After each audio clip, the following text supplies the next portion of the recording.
mga ka-vlog. Tao di tag solar nagsigani kay ako man gi tangtang dre. Automatic kung tangtang isiga gyud siya o mapawong. So magtao ta.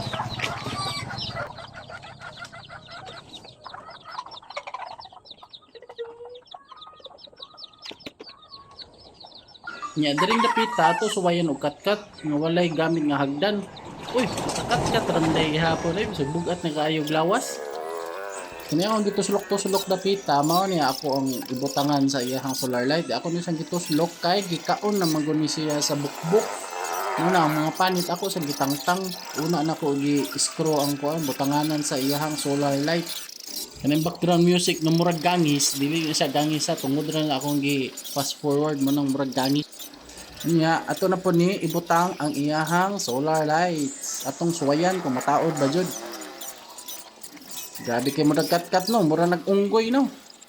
Ato ta balhin ta dito sa dapit sa katong murag lantay kay para maayo jud pag butang sa solar light ba.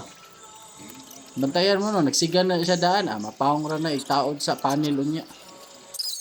Gamayng hugot-hugot, tarong-tarong o fights na na. Okay, balhin na po tas pikas, ani na po ta diri sa iyahang panel.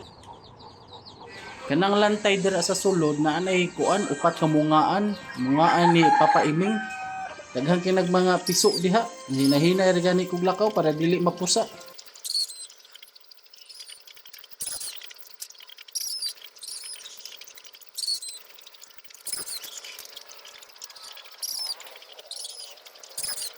Ato ra gitarong upasok ang wire sa babaw kay para di magbitay kay ang kaning mga manok no kung unsay magbitay mao jud ba na ilang ganahan kayong kumpayutan maputo simba ko ay luoy kaayo dahil maguba dayon. So muna ni ang last part ibutang na nato sa atop ang solar. Okay, diri na sa takutob ha.